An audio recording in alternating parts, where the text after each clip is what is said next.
안녕하십니까, 이태현입니다. 최근 북한 김정은 국무위원장이 검은색 가죽 코트를 입고 등장해 모방 열풍을 일으키고 있습니다. 그러나 북한 당국은 최고 지도자 김정은만이 입을 수 있다며 주민들에게 가죽옷 입는 것을 금지했습니다. 자유아시아방송은 지난 24일 한 소식통을 인용해 북한 김정은의 트레이드마크를 모방하는 것은 무례한 행동이라며 경찰이 최근 거리로 나가 판매점을 급습하고 가죽 코트를 입은 사람들을 단속했다고 합니다.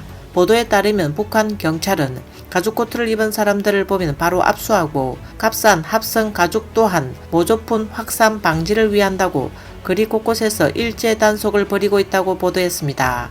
한 소식통은 경찰이 최고 지도자를 모방한 것은 최고 지도자의 권위에 도전하는 불순한 행동이라며 가죽 코트를 누가 입을지 결정하는 것은 당 지시의 일부라고 말했다는 겁니다.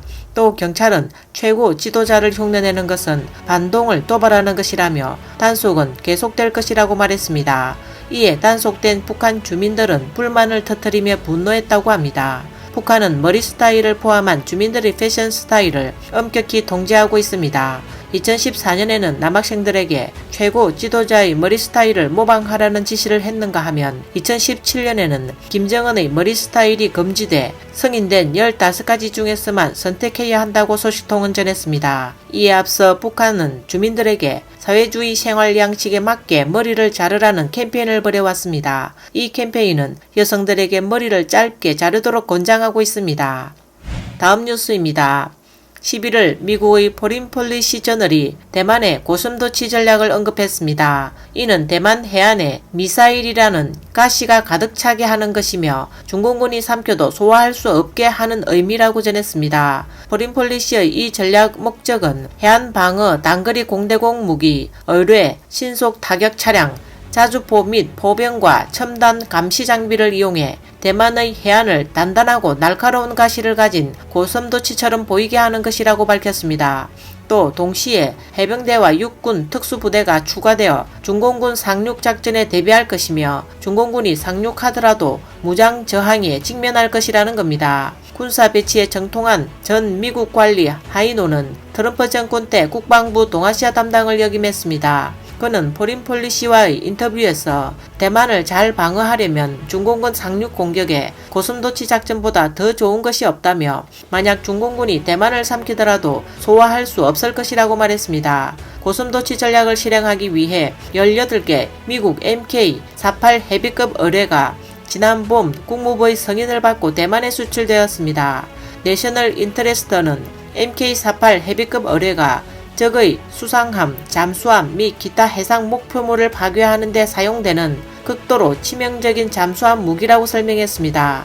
이 비장의 무기는 대만에 엄청난 군사력 향상을 제공했으며 대만 해안에서 중공군의 양육 공격 또는 해상 공격에 대응할 수 있다고 전했습니다. 해군의 MK-48 중량급 의뢰 정보에 따르면 최신 버전은 음향 수신기를 개선했으며 유도 및 제어 하드웨어도 최신 기술로 교체됐습니다. 증가한 메모리는 프로세서의 처리량을 증가시키고 최신 소프트웨어 솔루션을 탑재할 수 있습니다.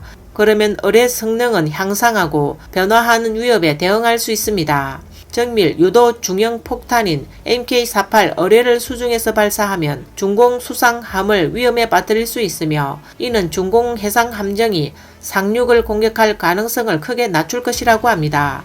예를 들어 MK-48은 중공군 해안 상륙 시 신속하게 이동하는 중장갑차 및 장비 등을 파괴할 수 있어 중공군은 공중공격에 의존해 상륙을 추진할 수밖에 없습니다. 즉 중공군은 간단한 무기만 가지고 공중투하로 진입할 수밖에 없어 결과는 대만 섬에 상륙하는 것이 극도로 어려워진다는 것입니다. 대만의 국익은 MK-48 헤비급 의뢰로 해저 공격 능력이 강화돼 중공군과 해군력 열세에서 동등한 힘을 가지며 전투에서 중요한 위치를 차지할 것이라고 내다봤습니다. 다음 뉴스입니다. 러시아와 우크라이나의 전쟁 긴장이 고조되고 있습니다. 최근 러시아가 다시 한번 우크라이나 국경에 군대를 파견하고 흑해에서 군사훈련을 했다는 소식이 전해지면서 양국 간 긴장이 고조되고 있습니다.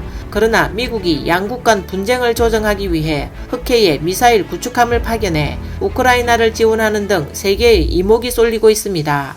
외신 보도에 따르면 러시아는 수요일 우크라이나 남부 흑해에서 군사훈련을 했으며 훈련에는 항공기 10여 대와 일부 함정이 참가했다고 전했습니다.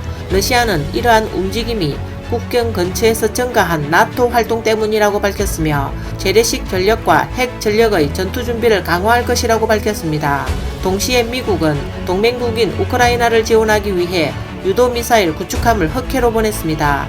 로이터 통신에 따르면 러시아 국방부는 목요일 미 구축함 알레이버크가 흑해에 진입한 후 모든 행동을 추적하고 있다고 러시아 언론을 인용해 보도했습니다.